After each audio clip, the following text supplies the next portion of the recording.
ঘৰত যে কলবিলাক আনিলে বহুত পকি যায় তেতিয়া কি পেলাই দিয়ে নেকি? আজি মোৰ ভিডিঅ'টো যদি চাই আপোনালোকে তেতিয়াহ'লে পকা কল কেতিয়াও পেলাই নিদিয়ে।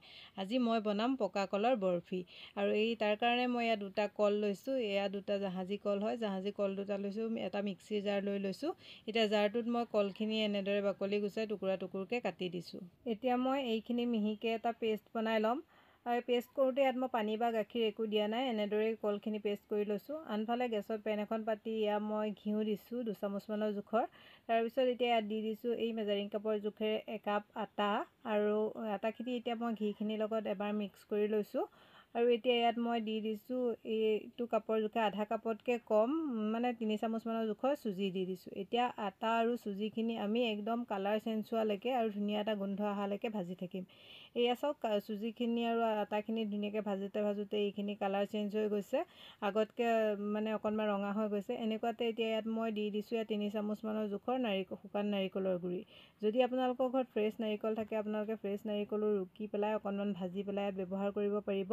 আৰু নাৰিকলখিনি দিয়াৰ পিছতো মই ইয়াক কিছু সময় ভাজি লৈছোঁ। আৰু চাওক, এইখিনি ভাজোঁতে একদম কালাৰ চেঞ্জ হৈ অকণমান ৰঙা টাইপৰ হৈ গৈছে। এতিয়া এনেকুৱাতে ইয়াত মই দি দিলোঁ যোনখিনি কল আমি পেষ্ট কৰি ৰাখিছিলোঁ, সেই কলৰ পেষ্টখিনি ইয়াত দি দিলোঁ।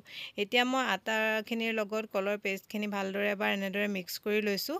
এতিয়া আমি ইয়াত এই বৰফিখিনি বান্ধ খুৱাবৰ কাৰণে আৰু মিঠাৰ কাৰণে আমি ইয়াত ব্যৱহাৰ কৰিম গুড়। এতিয়া ইয়াত মই লৈছোঁ গুড়ৰ পানী। মই গুড়খিনি গলাই ধুনীয়াকৈ পগাই লৈছিলোঁ। এতিয়া আটাৰ মিশ্ৰণখিনিত মই গুড়ৰ পানীখিনি দি গৈ আছোঁ। যিমানখিনি গুড় প্ৰয়োজন হ'ব মই সিমানখিনিয়ে ব্যৱহাৰ কৰিম।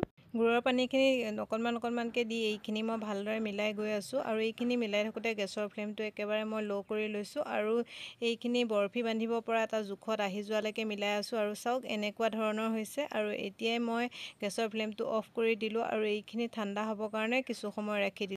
যেতিয়া এইখিনি অকণমান ঠাণ্ডা হৈছে, মানে হাতেৰে চুব পৰা হৈছে, তেনেকুৱাতে মই এখন প্লেটলৈ এইখিনি লৈ ল'লোঁ। এতিয়া হাতৰ সহায়ত এইখিনি মই এনেদৰে মঠি দিছোঁ যাতে আটাৰ ডো এটা নিচিনা হৈ যায়। এইখিনি অকণমান মঠি লোৱাৰ পিছত এতিয়া এইখিনি বান্ধ খাবৰ কাৰণে অকণমান মই ঘি দি দিছোঁ। ঘি দি দিলে মানে ধুনীয়াকৈ বান্ধ খাই যাব আৰু ধুনীয়া এটা চিকনা আহিব। এতিয়া এইখিনি ভালদৰে মঠি ল'লোঁ। আৰু চাওক, এয়া মই আটাৰ ডো এটা নিচিনা বনাই পেলাই এইখিনি ছাইডত ৰাখি দিছোঁ। এতিয়া বৰফিখিনি জমাবৰ কাৰণে মই এখন ট্ৰে লৈছোঁ। ট্ৰেখনত অকণমান ঘি সানি লৈছোঁ।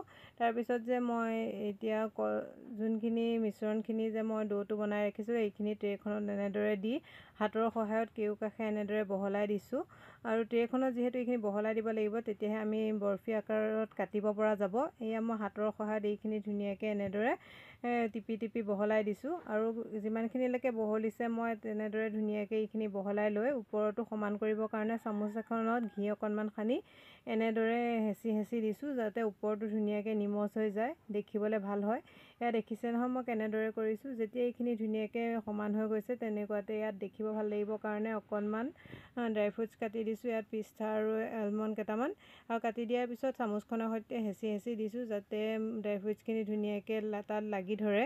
তাৰপিছত এইখিনি এনেদৰে মই এতিয়া ফ্ৰিজত 1 ঘণ্টামানৰ কাৰণে ৰাখি দিলোঁ। আৰু এয়া 1 ঘণ্টাৰ পিছত মই উলিয়াইছোঁ। উলিয়াই পেলাই এয়া চাওক, ধুনীয়াকৈ অকণমান ছেট হৈ গৈছে। এনেকুৱাতে এতিয়া মই নিজৰ জোখমতে এই বৰফিখিনি এটা চেপত কাটি গৈছোঁ। আৰু চাওক, এয়া মই এপিচ আপোনালোকক উলিয়াই দেখুৱাইছোঁ কিমান ধুনীয়াকৈ ছেট হৈ গৈছে, দেখিছেনে? দেখিবলৈ ভাল লাগিছেনে নাই বাৰু? আৰু একদম হেল্ডি হয়, কলেৰে যিহেতু বনাইছোঁ। আৰু ইয়াত মই চেনিও ব্যৱহাৰ কৰা নাই, গুড়েৰে বনাইছোঁ। একদম হেল্ডি হয়। আপোনালোকেও এনেদৰে এবাৰ ট্ৰাই কৰি চাবচোন। যদি ঘৰত পকা কল থাকে, যদি খাবলৈ বেয়া পায়, পেলাই দিয়াতকৈ এনেদৰে আপোনালোকে বৰফি বনাইও খাব পাৰিব। শেষত মোৰ আজি পকা কলৰ পৰা বনোৱা বৰফি ৰেচিপিটো চাই কেনেকুৱা পালে কমেণ্ট এটা কৰি জনাবলৈ নাপাহৰিব। যদি ভাল পালে লাইক, কমেণ্ট, শ্বেয়াৰ কৰাৰ লগতে মোৰ চেনেলটো ছাবস্ক্ৰাইব কৰি দিব। আজিলৈ বাই বাই।